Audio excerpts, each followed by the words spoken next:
Can't hear anything.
The person on Zoom.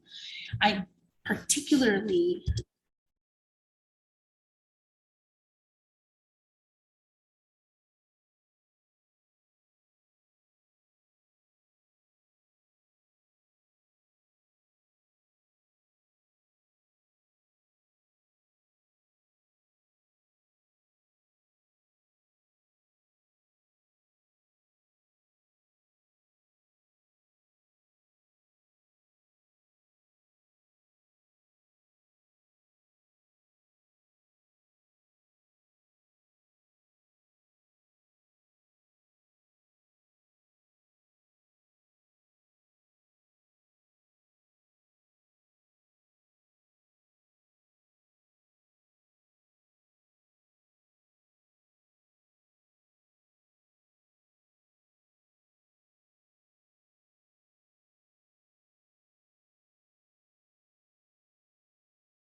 Hi, Ken, can you hear me?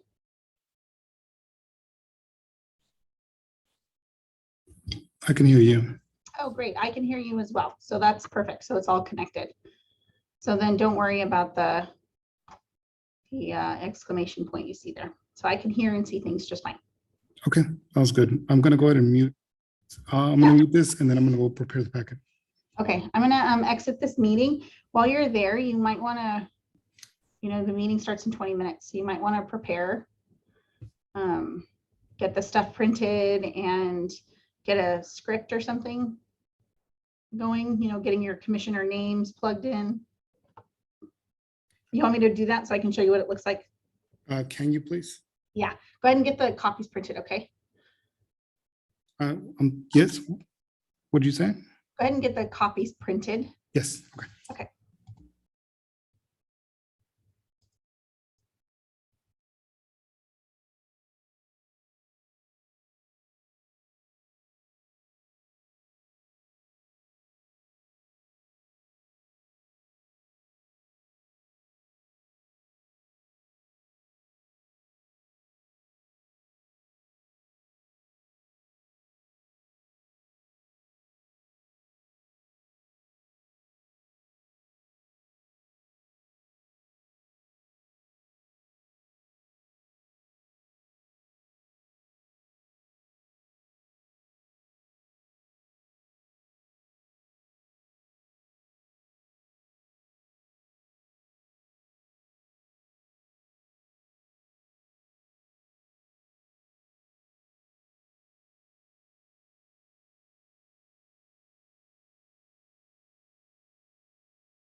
p.m. Could we have the roll call, please?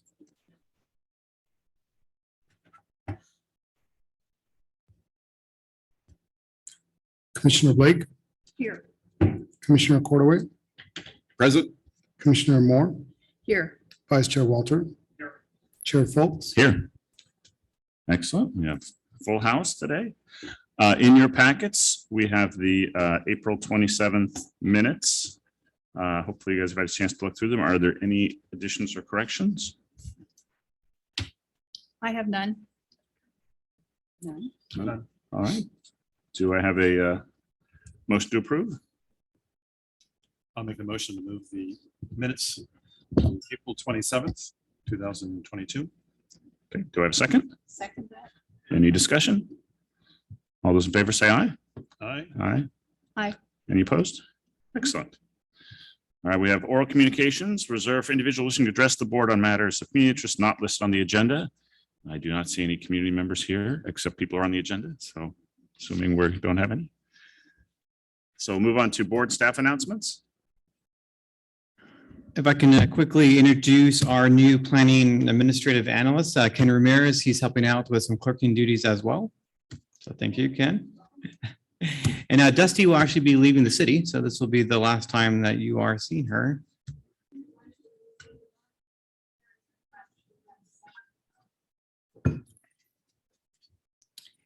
Then with regard to items on the agenda, just disclosing to the board that the Plan Commission at its last meeting did approve the 2 applications to allow relocation of the Folk Victorian House in 1940 Hamilton immediately next door to the First Congregational Church of San Jose property for use as their administrative office. So they will be at some point submitting applications and permits for the relocation, and we'll advise the board of when that will take place. Great. Anything from board members? Any announcements? I have a question. Can you give us an update on the status of the 3 Mills Act contracts? They've been signed by city manager, blessed by the clerk and the city attorney, and are ready to go. So I'm hoping to make a run out to the clerk's county clerk recorder's office either this week or early next week. I also ask a question about the property on El Patio, and kind of latest and greatest on that. Yeah, so that is going to the city council meeting of August, let's see, 2nd. And that will be for final action by city council. So they will be considering the concurrent recommendations of the board and the planning commission, which are identical. And then we will also be seeking authorization to prepare an update to the historic preservation ordinance to create new penalty provisions and tighten up the permitting requirements, and that'll come back through the board, of course. Great. Anything else? All right, moving right along. We will go to item number 3, public hearings on 84 North 3rd Street. And I believe we have some recusal. People need to recuse themselves. Is there AC on in there? The AC on If you know where the Dietrich, I can show you over there. Dietrich is probably a nice place to sit. Oh, you do? Okay, great. Okay. Small city hall. We'll come grab you and we're all done.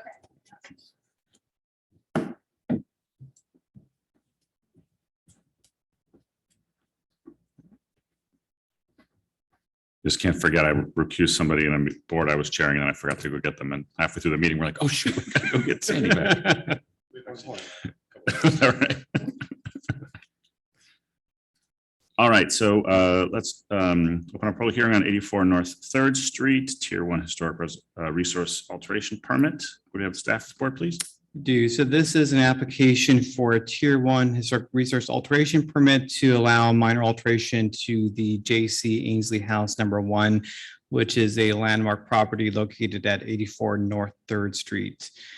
Shown on the screen here is a fairly minor change to the south elevation. Effectively, the proposal is to remove these non-original skylight features and to replace that with a period appearing dormer feature. This would allow for more head clearance in the second story bathroom that would have facilitated an interior remodel of the bathroom. Your packet does include a pretty extensive review by the architect that identifies how the request is consistent with the Secretary of Interior guidelines regarding historic properties. Just in terms of background as well, just for the record, this does require board action because this is a landmark property. So because it is a landmark, as well as Alice Avenue District properties, any alteration, which is very broadly defined, does require board action to make a recommendation to the director, effectively determining whether or not it's consistent with the Secretary of Interior guidelines, as well as the City of Campbell Historic Design Guidelines for residential buildings. So based on the analysis contained in your report, staff does recommend that the board adopt a resolution recommending approval of the Tier 1 Historic Resource Alteration Permit. Thank you. Great, thank you. And that was quite an extensive write-up there. I think I haven't seen a project with this thorough a write-up since I've been on the board. So thank you for that. Any questions of staff?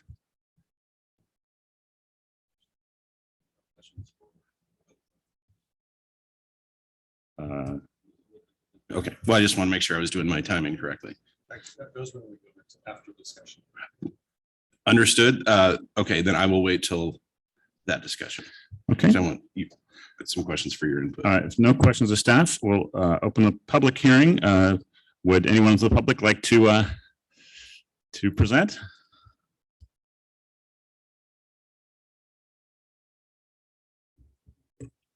Okay, I'm Barry Shillman, and my wife and I are the owners of this house that you're discussing right now. I'd just like to give you a brief background on the 3 skylights that we're replacing. Those were a mistake from the beginning. It was a compromise 40 years ago when the original architect had plans that showed there's enough room for a shower in the second floor bathroom. There wasn't. So we had to step the skylights up on a pedestal. It looks ugly from the outside. Now the skylights are difficult to operate. They're manually operated. You have to climb up on the rim of a clawfoot tub and reach up above your head and pull the handle. And that's just getting too much. And it lets all the bugs in the neighborhood come and visit. So, because we can't put screens on those windows since they pivot in the middle. So we tried to find replacement skylights, thinking that may be the way to go. They don't make that size anymore. So we'd have to reframe the roof. It wouldn't solve the headroom problem inside the bathroom. So then we just decided, just do it right. Let's just get it done and do it right and get the whole thing operating as it should. So that's just briefly why we're doing this right now. Great. Well, that's how fancy it's going to be, a fancy shower. Any questions of the applicant? Yes, thank you for coming here. The from how I perceive the blueprints, looking at the west exterior view, and there's a lot of blueprints that we got to see here. There's an extension being made out to the right as we're looking west. So the middle, the top picture there. What's the purpose of then doing that as relates to the skylights or the sky windows? That will replace the skylights. Okay. And afford full headroom in the bathroom at the same time. Thank you. Great. Any other questions, of the applicant? None for me. Okay, great. Thank you. So we'll bring it back to the board. Any discussion? I have a couple comments and just a questions particularly for your architectural expertise. But I also think it's worth noting, this being the original house. So J.C. Ainsley, right? We have the Ainsley house over here. And this was the first one. And at one point he employed 750 Campbell residents throughout the Depression, which I think is pretty cool. He provided them daycare, kindergarten care, and even housing, which I think is, I think that's a great thing to note. So really, it's more of an architectural question and how this just, relates to, whether it be Campbell Municipal Code or the California Environmental Quality Act, the roof is being raised, right? That's how I read that. And then does that sort of trigger something as far as the rules? So they're not raising the roof. If you look to your left and you look at the middle picture, the drawing there, so that triangular dormer element that's on the roof in the center there with the little square notes are pointing to it, they're building that right on top of the roof. So the slope of the roof is staying as is. They're just building the dormer on top of it. So if you look at the very top picture and you look at the peaks that are there, those are all like dormers coming off the existing roof plane as well. And so the middle one, again, is just a dormer. It's not exactly correct in this, what I'm about to say, but we call it California framing when you build right on top of a sloped roof. But this one is actually punching through the roof so that in the bathroom, there'll be enough headroom and so forth. Sometimes they'll build California framing on top of it and you won't be able to physically go through it. And it's just an element on the roof to make it look pretty. But this one is a functional dormer in this case here. So they're not raising the roof. They're just cutting a hole in the roof and then they will frame a vertical face that has the windows on it. And then behind that, it slopes back towards the roof and it ties into the roof. So in the very top picture, you look up at the very top and to the right, you see an element poking out to the right there. That's the dormer in the other view. Does that make sense? Gotcha. Thank you for clarifying that. And again, the definition of a dormer, it's the triangular. Yeah, I mean, it could be Object with the triangular, it could windows. be round, it could be any kind of shape, but it refers to an element that's built on top of a roof to create that little niche. And by definition, shouldn't a dormer though be below the adjacent ridge there though? Or is there not a hard There's rule not about- a hard. Oh, rule. okay. I mean, you can Okay. see right now in the middle picture on the left and right hand side, you can see how the roof line makes a little step down, it steps back up. That's because the dormer / structures on either end of the house, their ridge is higher than the main ridge. And so they have that little undulation as well as extending out. So it really depends on the floor plan and where the framing occurs. So a dormer could slide down the roof and be closer to the exterior wall, and then the ridge would line up with the main roof, or it could go up like this one where it's going to be higher than that. It really depends on the positioning of it. It's all Gotcha. based on the slope of the roof and where that dormer intersects the structure. Uh, So from a code standpoint, this is all code compliant. They'll have all the drawings and everything that shows how they'll cut the hole, frame it, and do everything. We'll replace the roof section in that area there. There's nothing in concern there. The building department will obviously review and stamp and approve and have comments, if any, related to that. Gotcha. And the new one, we see terms like gable end gingerbread trim ornament, Yep. which almost sounds like a holiday cookie. Painted octagonal shingle sets and the jealousy window. Like, are those going to match from one to the other, or do they even need to? They are. If you look at the middle picture and the top picture, and you see the dormer on the very top, and the new dormer in the middle one, see how the windows are not identical, but they are complementary to each other. Oh, there you go.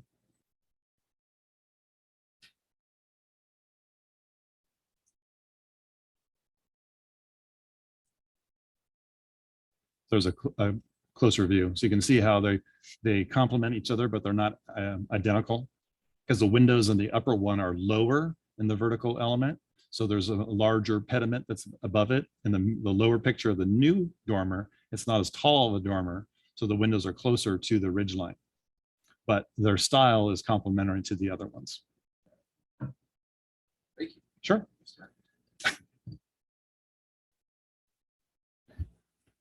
All right. Any other questions?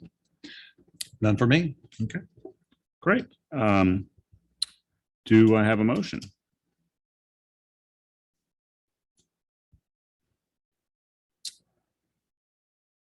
I can make a motion unless Robbie, you plan to do it. Well, yes, I want to just get the language right. I would like to make a motion to adopt a resolution recommending approval of a Tier 1 historic resource allocation permit for the home located at 84 North 3rd Street. Great. Do I have a second? Any discussion? Could we have the roll call, please?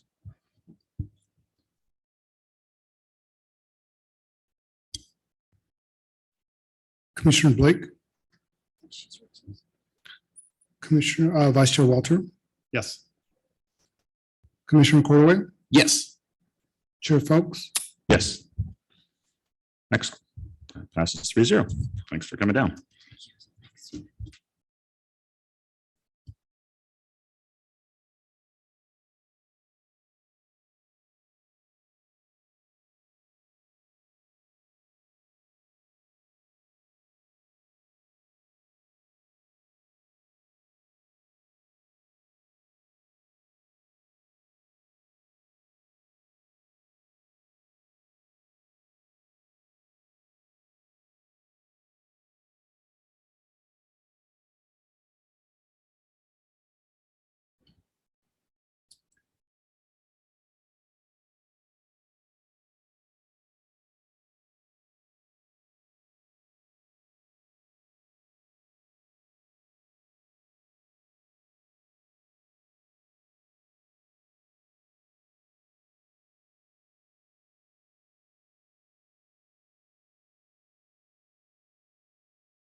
All right, well, now we've got the band back together.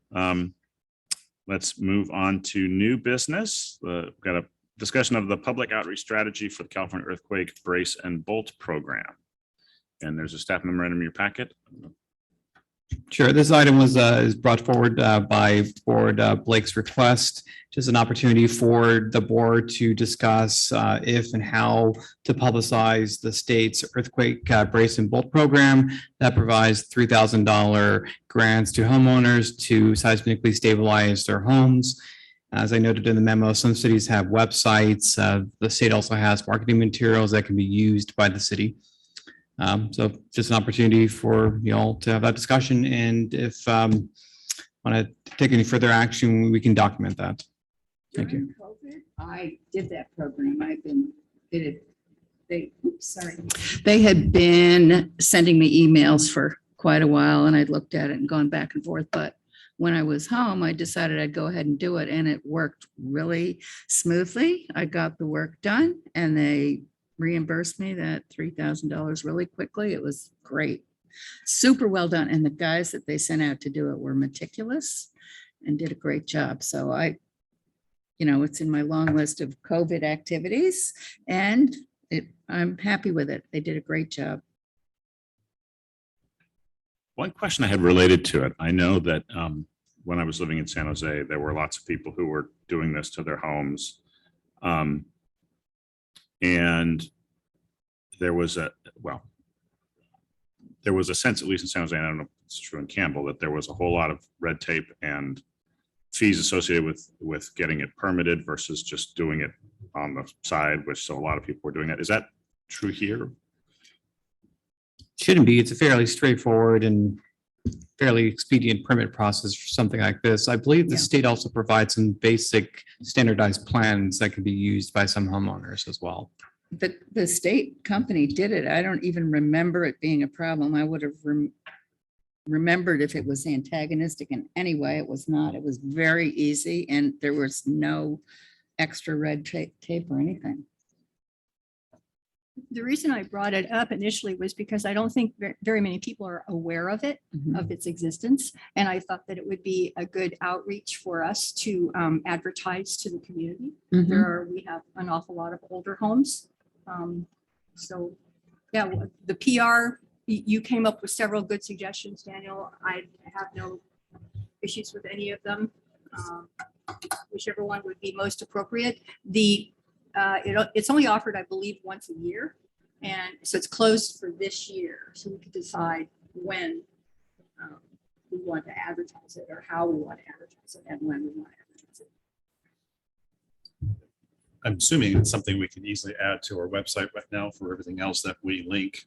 But this could be another link that takes you there. So if someone is looking through HPP, then they can see that information. At least it's there all the time. Correct? They must have solicited me online. I don't quite remember, but I remember being well aware of it. And I also lived through the 89 earthquake in that house, and I meant to do it since then, and I hadn't. So I thought it was about time to get it done because don't want my given- house to fall down. And given the small number of historic properties, we could also just mail out a brochure Yeah. to all the homeowners. It's a Yeah. fairly nominal cost. The state does that, though, right? It's their program. So it would be. It's a state brochure. program. Okay, so it would just be a brochure of what they do and maybe a testimonial of how easy it is. Well, I know when I sat on the Seismic Safety Commission for California, there were 0 members who had earthquake insurance. And they Oh. all said, put it into bolting and bracing your foundation and do not buy Exactly. the insurance. There So, is no, there is no need for earthquake insurance. None.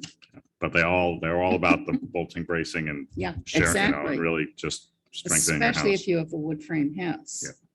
You know, you can always repair it. If you have a brick building, that's a different story. And the benefit is received as an actual check, not Yeah. a tax credit. It's actually. They sent me real money. That works. I would note that the website does indicate that there does tend to be more demand than availability. So it can go into a lottery system as well, depending on how many people apply within a given year and how much money has been allocated to the program for that year. Okay. So maybe it's something if they've closed for this year that in 6 or 8 months or so, we think about it. And I do think, it might be nice to send it to the homes on the list just as Yeah, hey, you're special, right? right. We want to make sure you see this versus a link on our website, which a lot of people Right. probably won't. Yeah, that's a good idea. And to be clear, it's just eligible for those houses on the historic inventory, No. not. I think it's No. any house. It's a it's any statewide home. program. Oh, okay. I would suggest that we don't wait 6 months per se, because I don't Yeah. know when the next available time slot is, that we might want to send it out sooner. So people then have time to prepare or whatever they have to submit for the next time. I don't know if Yeah. eligibility for 2023 is you wait till 2023, then you apply, or you can apply in 2022. You get in line for 2023. We can take care of it fairly soon. Yeah. It's a small mailing.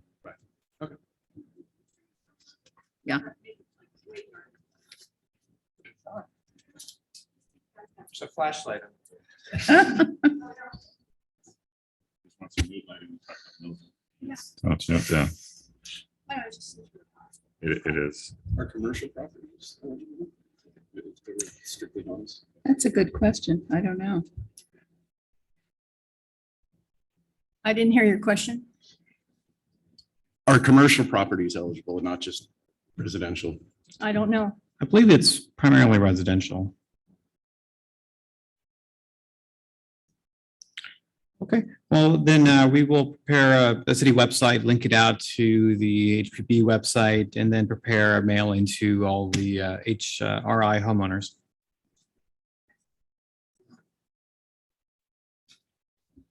Excellent. All right. Well, thank you for that. And we will now move on to our Mills Act Subcommittee report, which is quite extensive. Hopefully you guys have gone through it. I'll turn it over to you guys to present. You want to start? Fair enough. right, so as you all recall, we started this conversation 2020, and we've had a few meetings since then.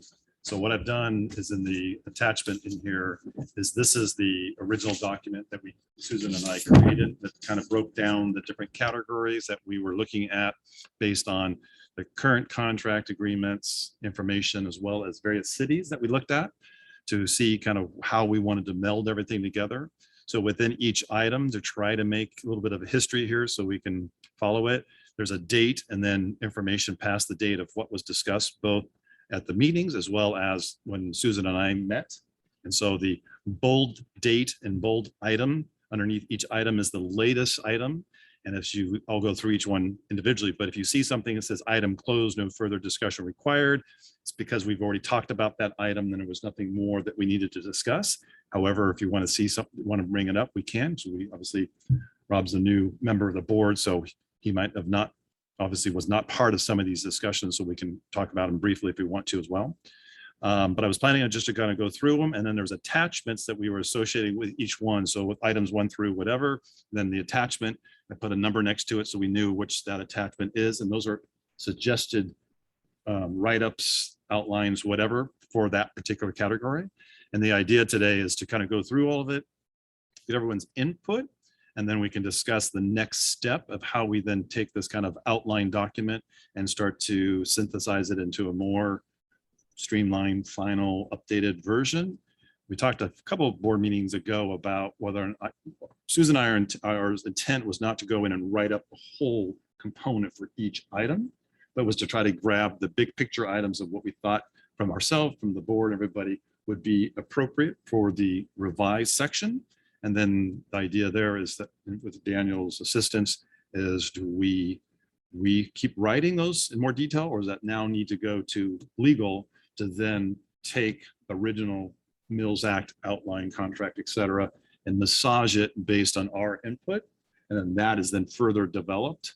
We didn't want to, honestly, didn't want to spend time writing a bunch of stuff and then find out that everything is, no, can't do this, whatever. So we wanted to start big picture and work from there. So as we go through here, we can have discussion afterwards, how the next step progresses from there.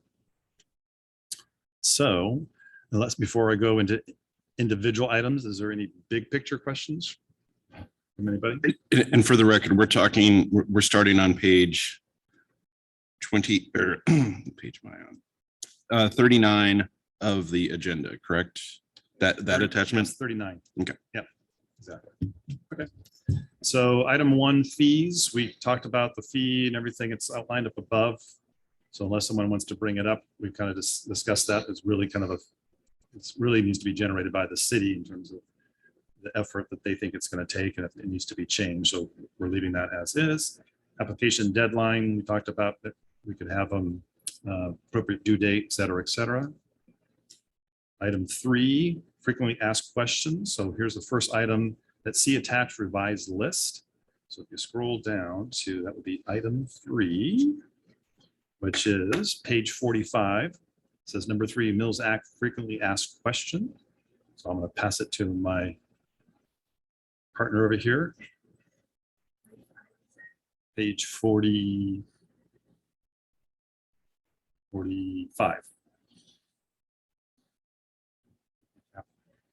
Number 3.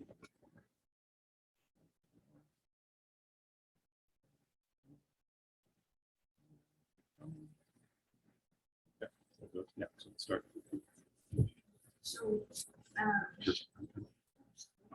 So this is the Mills Act, item number 3, Mills Act frequently asked questions. This is pretty much self-explanatory. We had talked about this in previous board meetings. I don't know if you have or have not had a chance to read through it. There are just, I don't think there are any outstanding questions I had under it. Unless somebody else has questions, I can take questions about it, but.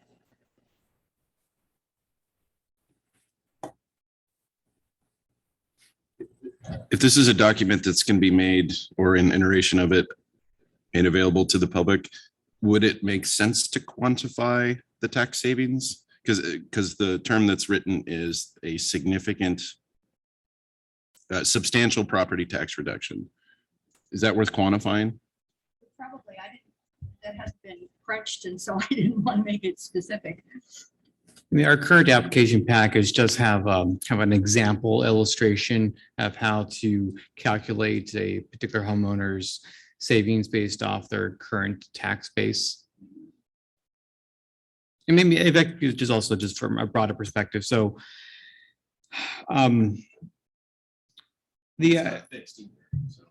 correct, but it's still based off how much you currently owe on your annual property tax bill. So the savings pretty much varies homeowner to homeowner, depending on how much they purchase their home for and when.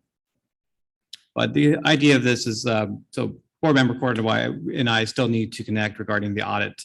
But once we get that part wrapped up and we can report back to the council on the status of the current contracts, the idea is to use some of this material to explain to the council that in addition, assuming the program's working in some good capacity, that the board would like to look at expanding the program and improving it, and we can use this material to help that discussion.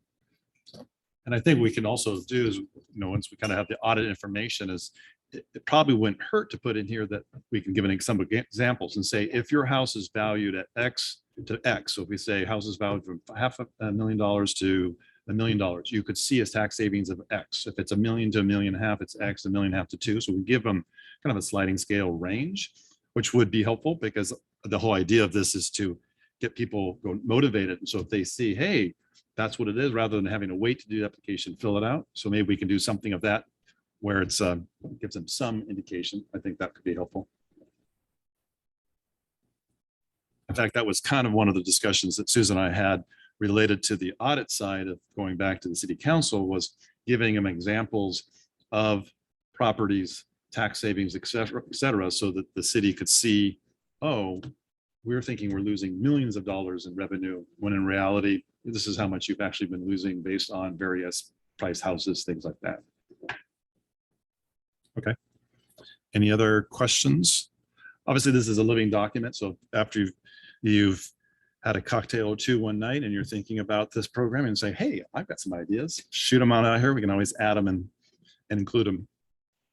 No, but I thought you guys did a good job of capturing, I think, the questions that would give people pause if they just look at our application online, because this really gets into the, right. Does this qualify? Yes or no? What do I get? What do I don't get? I think it really gets more of the nitty gritty that the kind of the overall document didn't have. So Yeah, it's not as big. Yeah, correct. Yeah, and a lot of cities had a lot of information that we thought was really helpful, because before you submit an application, in some cities they charge you $4,000 or $5,000. You want to really know, is this something that it's going to be worth my while and everything, and having vague information will help. So more detailed and precise we can be, I think would be helpful. All right, moving on to number 4. This is contract duration. We've had discussions over times about this last item here and back in March is this acceptable to allow for renewal and same fee to reapply or a reduced fee? So I think what I gathered from all of us, that we were in agreement that the Mills Act is a 10-year contract, and that we're all, and everyone jump in, we were thinking that, okay, you sign the contract, and this day 2 of the contract, the city would then issue a non-renewal so that the person knows that they have 10 years for that. So therefore, after 10 years, it basically comes back to the pot, and then somebody else can then apply, so that we have more opportunity, especially if we're not going to open the table, the pool for more applications. Some cities allow, everybody, so they might have 100, 200,000 applicants. We're at 8 to 10 now, I think, and 12. And so there's a way to do it. But one of the questions is it acceptable for renewal and same fee to apply or to reapply or reduce fee in the process? Because we were talking about if you did it for 10 years and then their contract ends, so on the 10th year and 1 day, can they then reapply to go for another 10 years, because they may have not either finished what they planned, even though what they planned for 10 years, but they allocated it's a 20-year process. Can they reapply, or are we all going to say 10 years and that's all, and now it goes back in and everybody else gets an opportunity.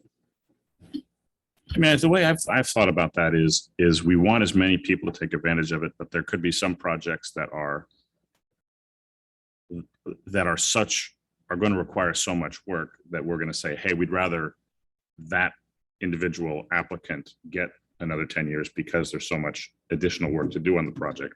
But this forces them to be apples to apples, where other people who are in line who haven't gotten the Mills Act, so we can compare them, right? You can say, okay, well, this house over here has it for 10 years, but it's really important to the city that it has a ton of work that has to be done that makes no economic sense to do.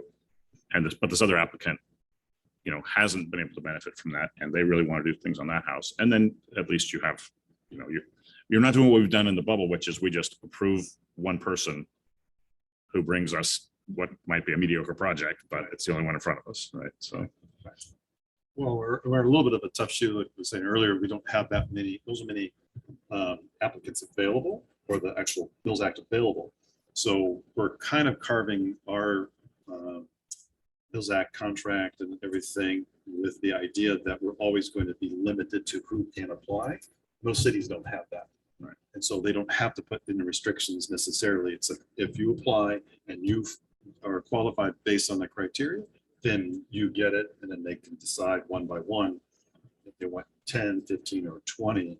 But we're trying to say, oh, well, because we only have 2 slots open, we want to do comparisons, and you'll see this later on, like we did last year, where we had all 3 properties submit so we can do a comparison.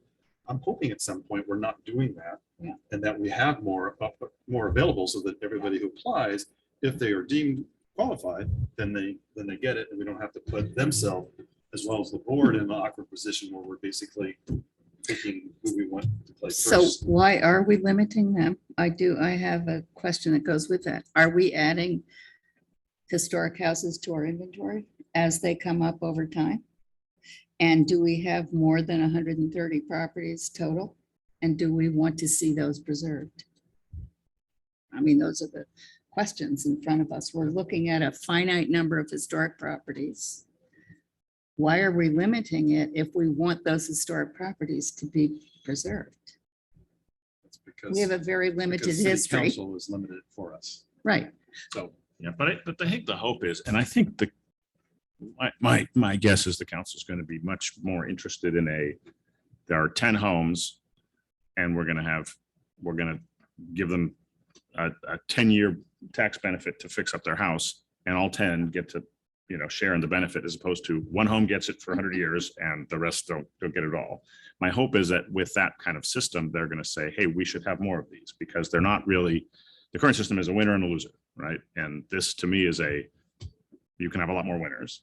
And with that, and if I think we can show the cost to the city is compared to the value of the property in the neighborhood, the cost of the city is fairly small. The cost is mostly the state and the county. And it has these really tangible benefits, which right now, as we know, because we haven't really audited these people, hopefully everyone's done a great job and invested and done all the right things. But if we find they haven't, then I think it's going to be harder for us to get more of them without saying we've got a really tight program, and a 10-year is a relatively quick amount of time for if you're renovating an old house, right? So I think that's the hope. Yeah. So that by the time the 10 years has come, we'll have a bunch more of these to give out. At least, maybe not as many historic homes as we have, but it might be. Well, for example, I'm just making this up, but you might say, okay, how many landmarks do we have? Okay, we should have at least that many Mills contracts, because if we're going to say it's a landmark house, which is, as those of us who live in them know, there's a whole lot of rules on you, then the city should at least give them an opportunity, if they so desire, right, to do this. And it's not that they definitely get one, right, because all the historic houses are kind of going to compete for them, but at least there's some rationale of, yes, we want to preserve houses, so we're at least going to tag it to some number besides 8 or 6 or 4 or right. well, I think too, if we go with what we're doing right now, where we're trying to curtail it around the fact that there might be competing interest in it, that doesn't mean that if a whole bunch of people apply, or the pool opens up and the city goes, okay, we're going to allow 20 or 30 or more, then those restrictions would go away because it only applies when there's only one spot left and everyone's competing for it. So we're kind of designing it initially for that worst case scenario with the hopes that over this next year, when we do the audit and other information, the city council might say, oh, wow, that was not as bad as we thought. Yes, we want to add 10 more, 20 more or whatever. So again, we'll have this there that if it ever shrinks in the future, it's in our agreement. But if it's open, then we're good to go. So we're trying to avoid having to come back and change all of this Right. in another 5 or 10 or 15 or 20 years. Is try to set it, and then that gives us flexibility through the life of everything. I think too, the 10-year one, I'm in favor of it also because, to be honest, it puts a little pressure on the homeowner to then focus on the 10 years. So then we get the homes repaired a little sooner. So if they're really serious about it, then they're going to apply for it. They're going to work the 10 years, get it done. Then we're having homes that are safer, protected earlier, rather than a house that's on it for 20 or 25 years and they're taking a long time to do it. So there's pros and cons for everything. Okay, so are we all generally in agreement that we're still going to go with the 10 years, and then if they come back, they can reapply, and if they deem qualified for the next 10 years, then they will be accepted just like anybody else? Seem reasonable? You agree? Well, in addition to wearing the exact same shirt that Mike's wearing, I agree. How'd that happen? I do think, the longer period, I think 10 years is a fine amount of time, provided you're not making changes at year 9 and 10, because, you can amortize the cost of what you do. You don't have to claim it all in 1 year. So, in year 7, you can have, an amount that you amortize over the next 3 years, which is, less of a cost tax receipt wise to the city per year, and you can kind of flatten it out. And I think 10 years is a pretty decent number for that. And then that's my opinion on that. Yeah. Okay. All right, moving on to item 5. Yeah, I said item closed. This is all homes have to be part of the HRR registry. So that's pretty straightforward. Number 6, approval process. On that point, though, it might be worthwhile to consider whether or not the Mills Act program could be used as an inducement to get properties onto the list. I mean, there are a number of potential properties that are on the potential list, some of which may qualify, not necessarily all of them, but this may be a way to kind of address that issue. Correct. And we did have some, years ago, we did have some functions and outings at the Ainsley property where we invited everybody to come. And there were a few people who were, if I remember right, just purchased a home or were interested in everything. But outside of that, it's still been very limited people till this last year. All of a sudden we had 3 homes, 4 homes all at the same time looking for it. Exactly. But yes, it's definitely the whole idea. This whole thing is trying to gear it to an incentive to show them, hey, tax savings and all these benefits and et cetera for that too. I believe I mentioned this at the last meeting, but I'm going to repeat it. I've been in contact with 3 separate property owners who are very interested in getting the Mills Act. And I said, okay, you're going to have to wait. We're not there yet. We have to get an audit going. And there are no Mills Acts available right now. And when the audit is complete and the city council decides they'll grant us more Mills Acts, then I encourage you to apply. And they're all worthy homes that could certainly use the Mills Act. So, well, I think to your point, Daniel, this whole, when we're able to refresh this, hopefully get city council to buy into augmenting the number, and that's going to give us kind of a great starting point to start our PR marketing for this whole thing and start to do outreach and everything. Say, hey, got the new program and here's all the benefits, and the city has now added 5 or 10 more. Right now, it's hard to go out and say, hey, sign up when 5 years from now, if we have one available, or 10 years from now. So you kind of are stuck in a hard spot there.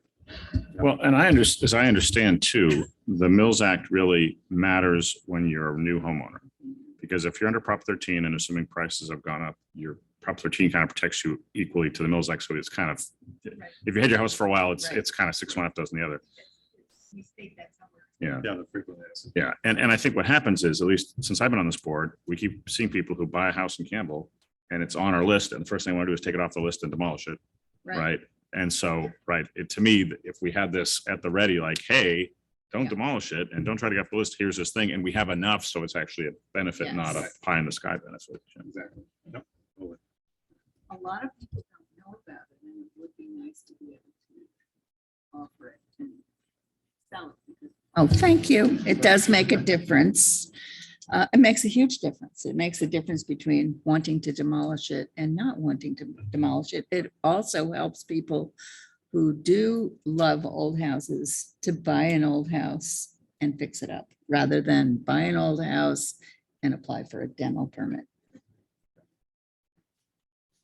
All right, moving on to number 6, approval process. So our last was, this item does not require a scoring sheet. It just requires a written statement that outlines the approval process and anticipated duration of time for each step, so the applicant understands how long the process may take. And so this is number 6, and I think we had a item related to this, which is, so on page 47 is kind of a draft of, actually it's 47 and 48. One is a written description of kind of the process where it outlines the application, pre-inspection, public hearing, and then we can put some dates in here. Right now we're showing XXX days or weeks, so that again, they have an idea, hey, the day I submit this, I can anticipate, hopefully if everything goes as planned, 6 months from now, a year from now, whatever. Right now we don't have that, so people don't know. It's kind of like if you're going after a building permit or a CUP or any other process with the city. Sometimes they give you a duration. I know City of San Jose says 7 months for a CUP process. So at least when you look at it, you go, oh, I better plan for 7 months. If I get early, great. I think it'd just be helpful. So whether we do a written description or we just have this graphic, and I borrowed this from a one that we found that just basically visually shows you what the process is. So either one could be something that we included. Or both. It could be both if it's whatever seems the most helpful for the applicants to understand the process. And I'll add to that, this is a blind spot across the whole planning side of things, just in terms of process.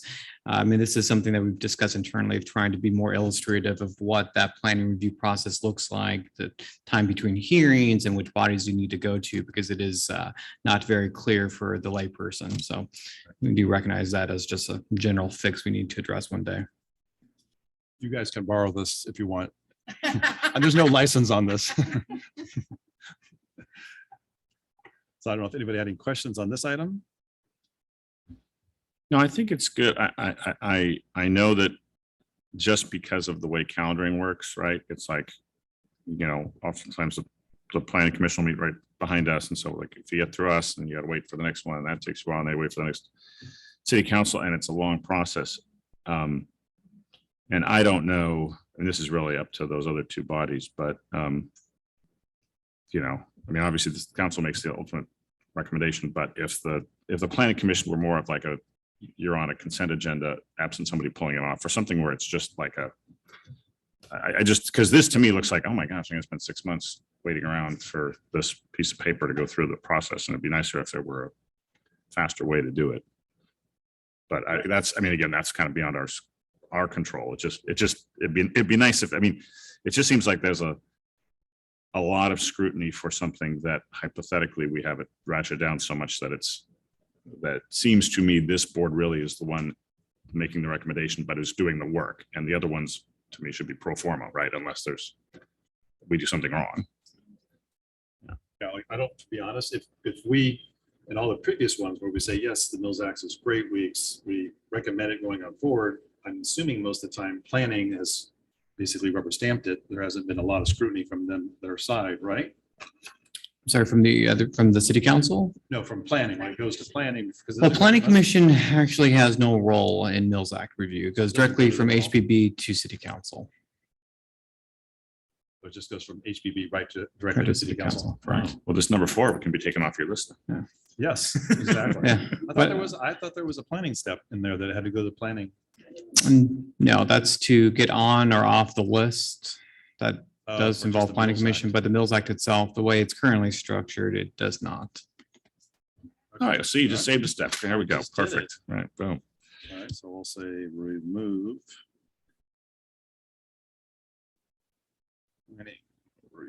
No, I mean, in terms of in the future, I mean, ideally, I mean, all this is right now just, it's not codified in the city zoning code.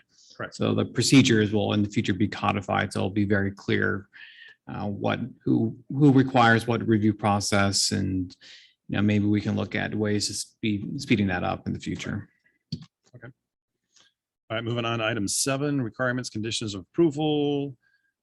See attached proposed list of acceptable items, and that is on page 49. Susan, you want to weigh in on this one? Sure, if you get a chance to find it. It's pretty self-explanatory. It starts off with just qualifying projects must be related to exterior work only unless otherwise noted below. So we tried to separate it out into structural integrity. Okay. 2 primary categories, structural integrity, and some examples of what those would be, and exterior architectural integrity and examples of what they would be. And then there's a secondary category, which would include insulation, heating, air conditioning, protected trees. This is something I thought we needed to discuss further because, as I recall, Chair Folks, you were talking about whether this should be included, or because we had the tree ordinance, it wasn't necessary to be part of the Mills Act. But we need to talk more about that. And then interior work that constitutes a life and safety issue. So unless somebody has questions, just take a look at it and tell me whether you think it's good to go or not. Yeah, for me, I like all of the structural integrity. Some of the architectural integrity, the ones that would have the question marks, I kind of, I agree that, my worry is I've not seen a lot of historic driveways in Campbell or any place. Fences and gates, again, I think they're, to me, I might take those off here because there may be a case where they are useful, but if I'm looking at this, right, just take my house, I could park 30 cars on the asphalt in my driveway. So like, if I could say, boy, I can replace all that asphalt, that'd be awesome, right? And that wouldn't be historic at all. So my worry is that the other things seem like they are, by their definition, historic. I may suggest that we keep porches and then maybe we just give a little bit more description because there's, if it's falling down or the railings and elements like that. But I agree. That's the other elements, we can have those removed. Okay. All right. And then with the trees, again, so the tree ordinance to me does not, it tells you can't cut things down, but it basically doesn't give you any requirements to maintain them. And we have a lot of these, a lot of these old houses also have these old trees that are super expensive to maintain without having them fall down one day. So to me, it seems like if you're going to have to do $50,000 of tree work, which some of these properties probably have, and they don't have $50,000 to spend, to me, if they were putting out an application, that would be a positive because that's right. The trees are historic and they can't cut them down, but they can just let them stay there till they fall, and it's an act of God, and they don't pay anything, and the neighbors have to pay to get the tree off their roof, right? So, not that has ever happened in my house. Just once. Took out 3 yards. Yeah, everything, furniture, everything. Tree, the entire yard's gone. Of your neighbor? Yeah, 3 neighbors. Yeah, so trees can be a problem. Okay. So you're suggesting to keep it. Keep it as part of the Mills Act. The potential. As something you can put as what you want to do. I'm going to, I have these 400-year-old oak trees and I want to have them girdered and cabled and. Yeah. Okay.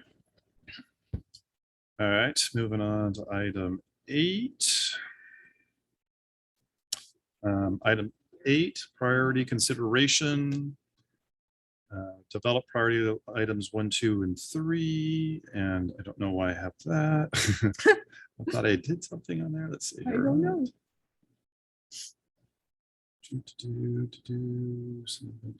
Oh, so if you go, so if you scroll down to number 8 on page 50, This is the application supplemental form number 1 that's already in our document. And then I added some notes above here about additional items to consider. Items that include roofing, foundation, etc., landmark properties not in a designated historic district, unique structures, or one of a kind as elements that are part of the priority list. And then we scroll down to page 52, Mills Act ranking information. This is from what Daniel created last year when we were having to do the comparison of other properties. So I put these in here as all examples of how we can fine tune this item, and looking for feedback from everybody. Go.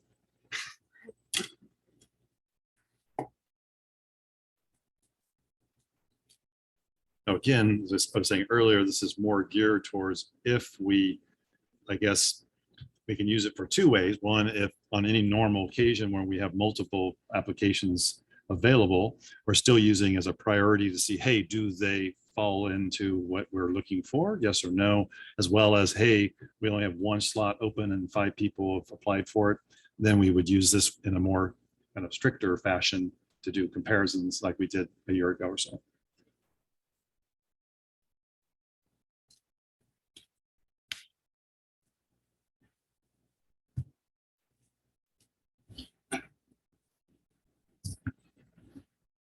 The ranking metrics that are part of this, were they borrowed from another program that exists, or did we come up with that? The matrix itself, I created the last year because we had more applications than enough Mills Act slots. So that was the first time you ever had that scenario occur. But the actual criteria were generated by the board in the past as part of the creation of the Mills Act program, and that's part of the packet.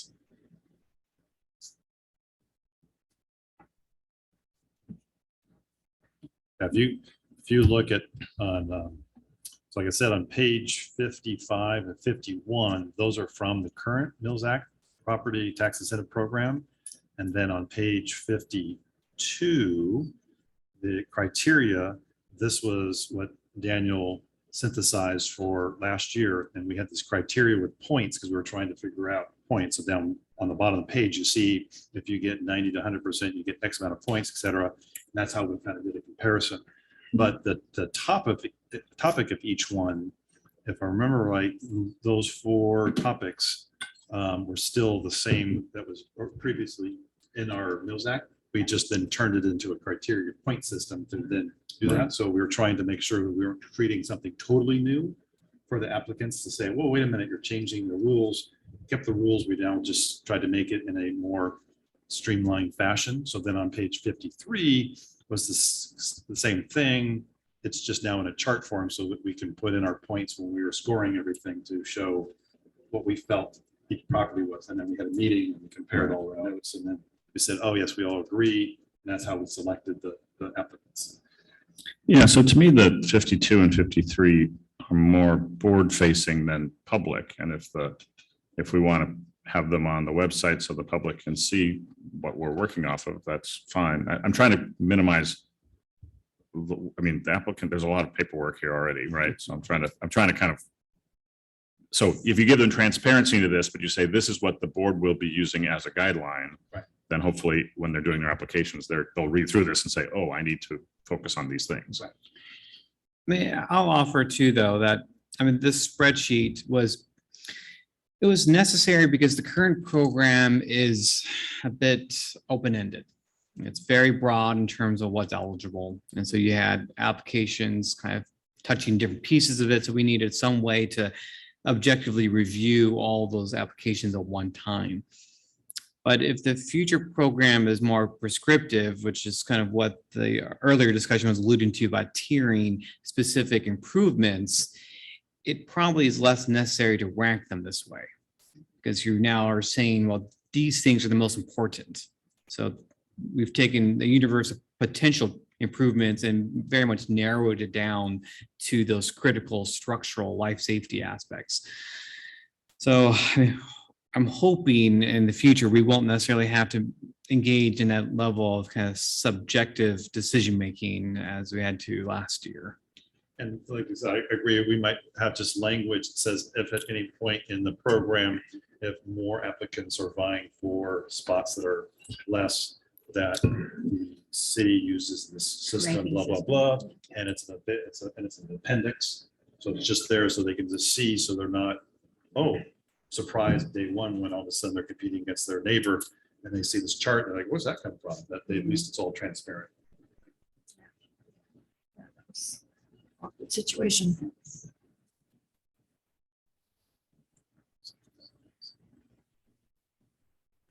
All right, so then moving on to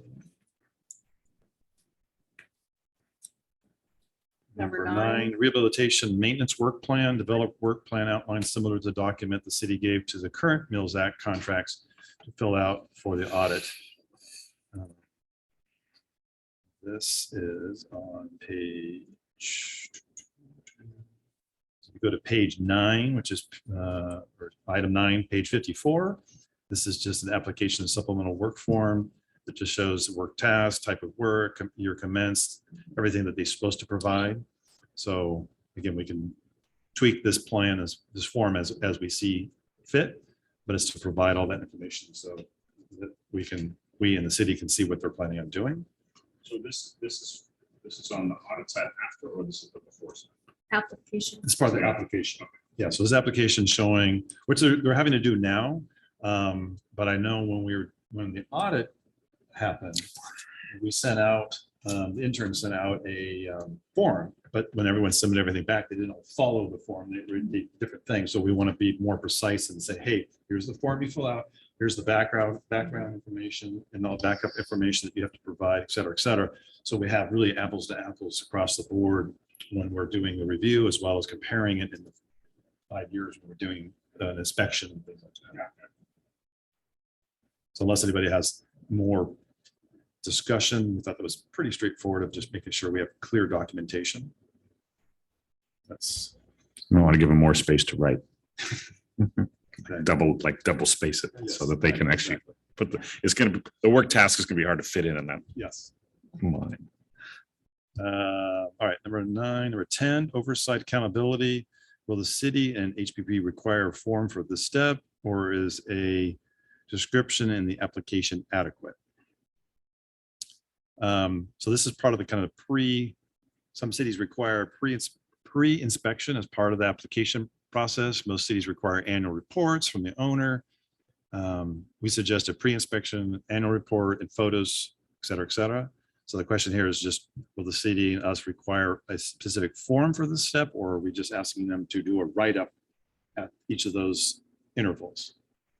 And I don't know more, I guess it's maybe more of a question for you, Daniel, in terms of down the road. Is it to, again, make it apples to apples? Do we give them carte blanche to how they want to respond? Or do we say, hey, fill out this form so it's something that you document? I mean, I would think that ideally in the future, we'll have a much more specific work plan and that can be tailored in terms of the annual report. So here's your work plan. What did you get done this year? Right. And we kind of just go through that process with all the contract holders every year. And so that will vary necessarily because they all will have different work plans. Right. And If that they keeps have a them. Yeah, so if they work plan with 10 items, then if they respond just on a letterhead of their own, dear planner, blah, blah, blah, items 1, 4, 9, whatever, these are what we completed in 5 years. Here's the backup receipts. Here's all the information. That's enough. Or do you see something more detailed? I mean, that probably would be sufficient. I mean, I think obviously there's been an area of improvement for us in terms of monitoring these contracts over time. And I think we probably need to deploy more technology. I mean, a lot of this has to do with so many people just touching the program over time and loss of institutional memory every time somebody leaves. And all this has just been on paper records everywhere.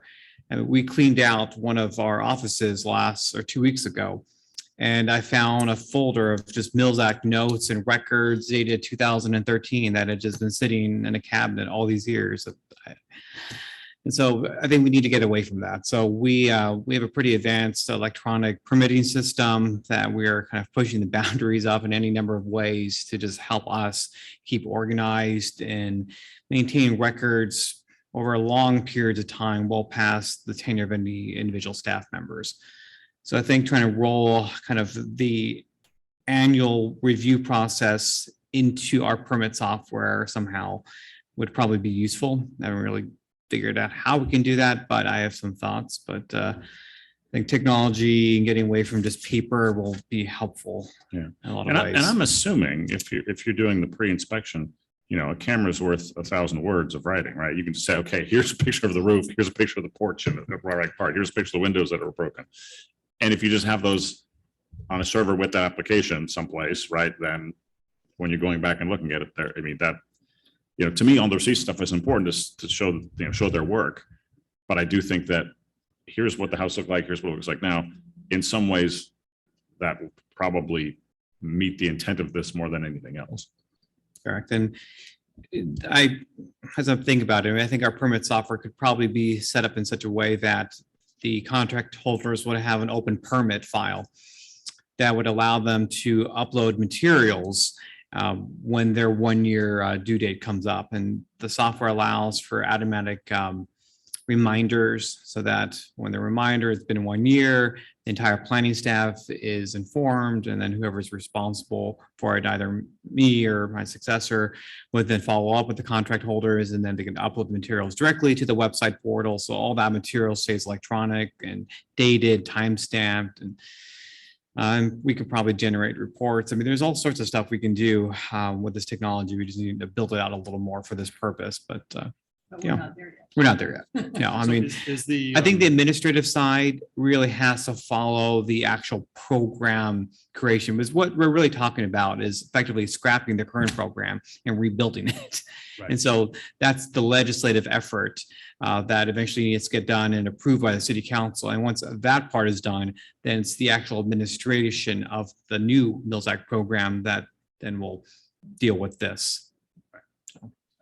well, and again, this item could be written in such a way that it gives the city and the homeowners flexibility. So it could say currently provide this may change, subject to change to an all online process or whatever. And then we can go from there. Okay. All right, item 11, what features does the contract cover? I would say here, item closed, it relates to item 7. So see item 7, which we've already discussed. Number 12, is an architectural engineering report required? This item relates to item 7, add verbiage under item 7 to address this condition. And we talked about before that, yes, we all agreed that if they're doing something significant enough, then they need to provide a report as part of their application. Or I think we talked about that they could state, hey, we have these issues.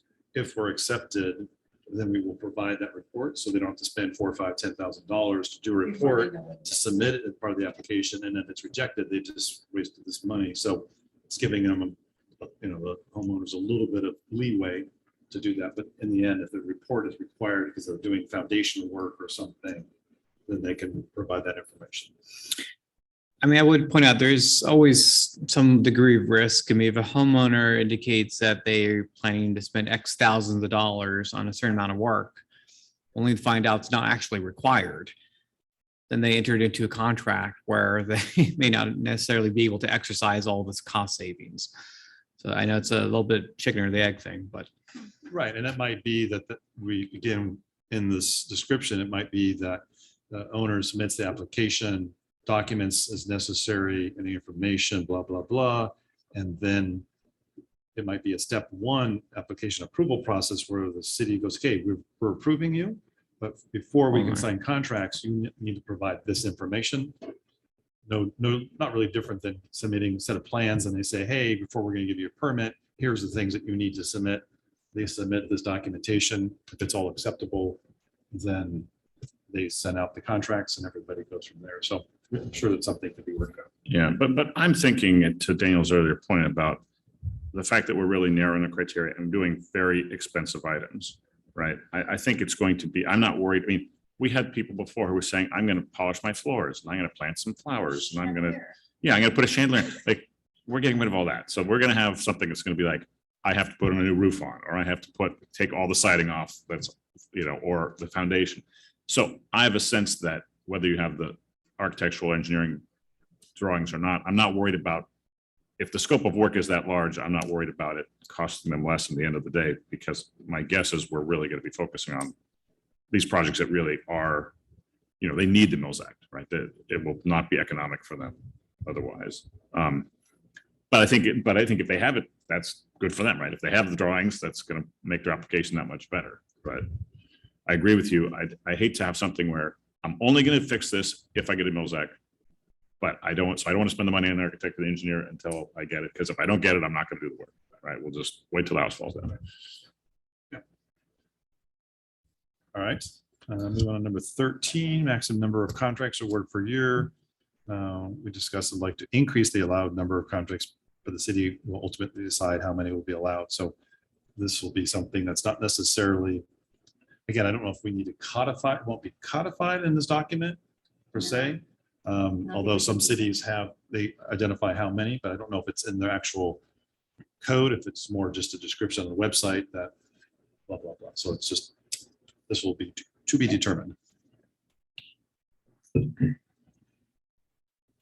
All right, pre-application workshop requirement, item closed, we've decided that was not necessary. Item 15, item closed, we discussed it, yes, electronic submittal, what Daniel was talking about, we're all going that way. Application package checkoff list. Yes, review current 2014 checklist and update accordingly. So again, we'll have that list. I think I included one in here for reference, just so we can see. Or did I? No, I did not. I just stated that. So we'll have that updated in the final one. Then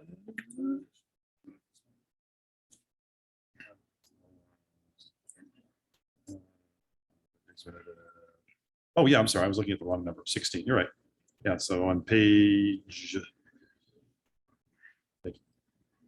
55, that's the current program that identifies kind of a checklist to help the owner see everything that they need to submit. And I had some additional items. Here's a question mark termite condition report to the insurance report within 3 to 6 months of new ownership, or question marks, as we saw that somewhere that I can't remember where. I remember reading that one of the cities required a title insurance report as part of it, but I don't know. It's more of a city contractual question, is if you need that or if you need anything else.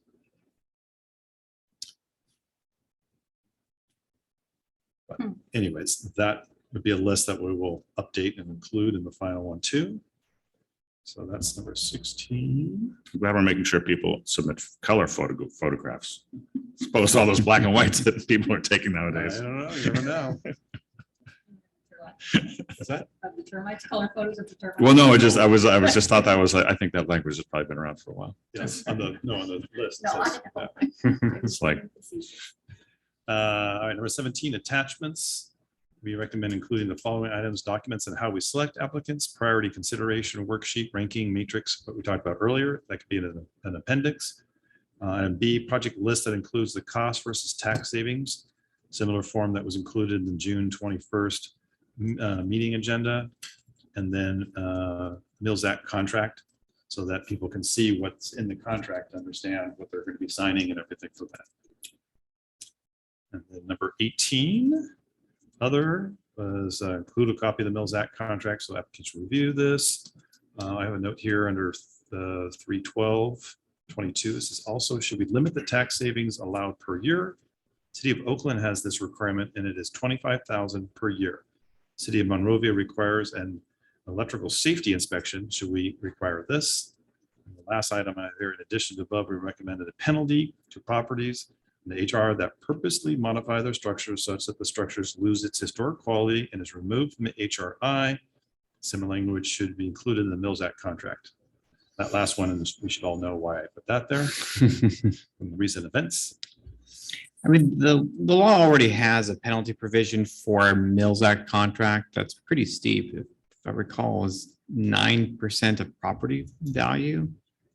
So it can be very costly for homeowner. But For what? If they breach of contract? breach of contract, and breach of contract is very broad, but it would basically include doing unpermitted alterations to your home. Right. I mean, with the other situation, we don't have a Mills Act contract, so we have nothing to fall back on other than the code, which is somewhat lacking.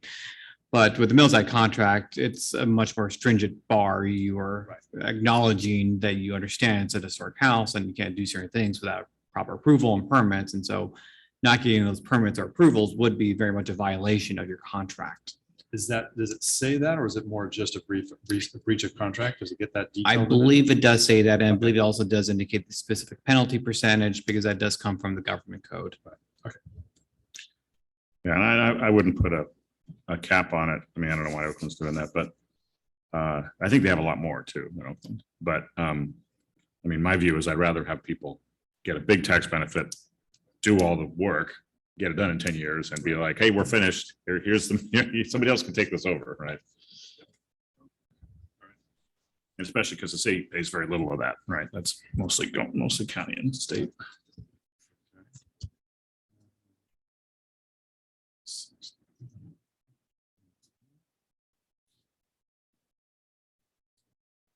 All right, so that is our report. So any additional items that we should be adding to it? And then the final question is, what is our next step from here? Audit. Well, there's audit, but there's also But all he's a this. subcommittee. He's got a report. Are you warm? Are you really warm? I mean, the air is not on. Yeah, but like, you want to sit down here? Oh, there's one here? Yeah. Well, it's not even aiming at you. Okay. You want a bottle of water? You can take your jacket off. It's okay.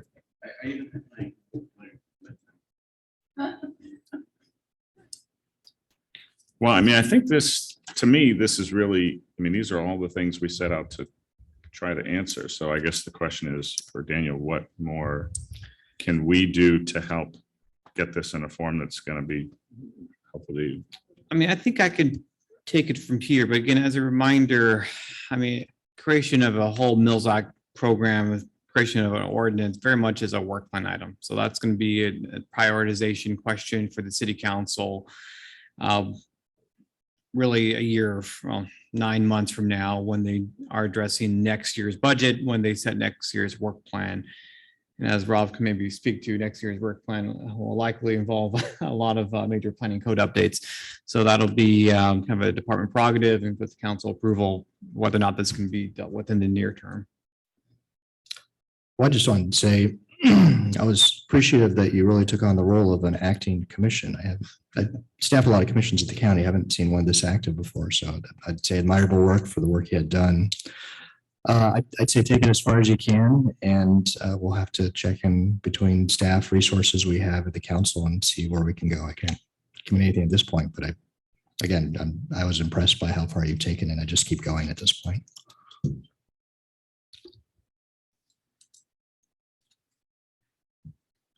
All right, then in terms of next steps, as I noted, board member Cordaway and I still need to connect, so I will try to get something in the books the next few weeks and see where we are. Unless we want to provide any additional update. So I've just emailed everybody a 100-page document where I'd like to go through line by line. Just kidding. Show No, off. the update is. So I've been trudging through the document. So, and I'm going through these long PDFs that have tons of receipts on them and sort of, just the commitment that I have to Rob and Daniel is, to have that to them next week, just so that, we can make sure we're looking at this appropriately. Lots of granularity, which is great that we're receiving, from the residents. There are multiple projects in multiple years for each property. So there's some layers there. They claim from like $20,000 of total, work to like $200,000. And there's a lot of, there's good detail, like, termite services, dry rot repair. Then you get stuff like miscellaneous repairs, that I need to flag. And there's a good number also of pictures that are provided. which is good. Some are in black and white. And so, yeah, there's a lot of detail there. And most of it, is very helpful. And I have yet to see anything, egregious, like I want to put in a steam room and, claim that, or a hot tub or anything like that. So I like the idea of, what you were talking about as far as an electronic means for residents wanting to upload it. If you find a file with all these receipt, paper in it and receipts, that means, hopefully we can, do away with that. But so you will have your update, or you'll have the completed package with all details next week, and I'll provide a summary as well, so that gives us enough time for next month's meeting, to provide a summary, if not recommendations. And with regard to recommendations, I think one question that will need to be asked of the council, and they'll probably want to hear the board's opinion, is as to the existing contracts, should they be terminated in 10 years? Because at some point, they will run out of things to do. And so these will be legacy contracts that need to be addressed. And that question probably should be asked sooner than later if we're going to be trying to build a new program. Yeah, I mean, my thought on that is that because we're going to be doing that going forward, that if we do that with everyone, but with the provision that, hey, you are eligible just like everyone else to reapply for your same contract, that, all that really does is say, if they have a superior project that really deserves to continue, but as you know, for some of these, they've been going on forever. And my guess is the audit's going to show kind of a diminishing return. And of course, we all want to have tax savings. So I'm sure they all are not going to be happy with that outcome. But I just do think it's, especially with the meager program we have, right? I don't think we can afford to just have people kind of like winning the lottery, on the tax side. The largest number of continuous years I've seen projects being done on a single resident is like 4 years. So it's not like people are doing stuff every year. But what you could do then, though, is amortize those costs over a 10-year period. But as far as the work, it's more condensed. That's what I'm finding. So what you're suggesting is that with the properties that we currently have, sending out a notice saying, all right, your 10 years is now up, and so that you get your contract until the 10-year ends. Because if they're, like you said, if they're in year 4 of their 10, we put a notice right now, then does it still go 10 years? It still goes 10 years, but I can't remember. If someone is in their 4th year of a contract and then we say, okay, we're terminating it, does it terminate at 10 years, so 6 more years, or is it 14 years? It's still 10 years out. So it's once you say Right. no. So I think we tell them no No, tomorrow. now. They still have 10 years, years. which is the most that anyone's going to have. Correct. Right, yeah, They're not losing out anything. yeah, and I agree. Correct. And I believe, if the council does give the direction to file notice of non-renewals, they do have appeal rights to the council. So they could also go to the council individually and say, I would like more time because of X, Y, or Z, and the council could grant that on a case-by-case basis. So that would give people 10 years from when they're notified. Correct. And we'll certainly, going back in terms of the cost differential, I imagine we would amortize the cost over the current duration of the contract, and we'll pull numbers from the finance department and the county assessor to understand how much money they've saved, so we can understand the delta between what's been saved versus what's been spent per property.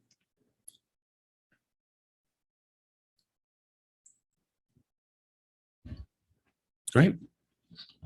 Well, that's a lot of work. Thank you, both of you, and thank you, Rob, for taking over this next phase. So I'm very excited. We're looking, I could see the end of the tunnel, right? It's well, it's still a ways out, but it's over there. See, all we need is a law student who wants to take this on as a legal project to write this ordinance up and then hand it to Daniel. Then we'd be all set, right? So I could contact my alma mater and see if there's anyone teaching public administration class or something. Incidentally, I believe we've actually had a couple of planners as part of their master's thesis projects have actually done code updates in the past, long ago past.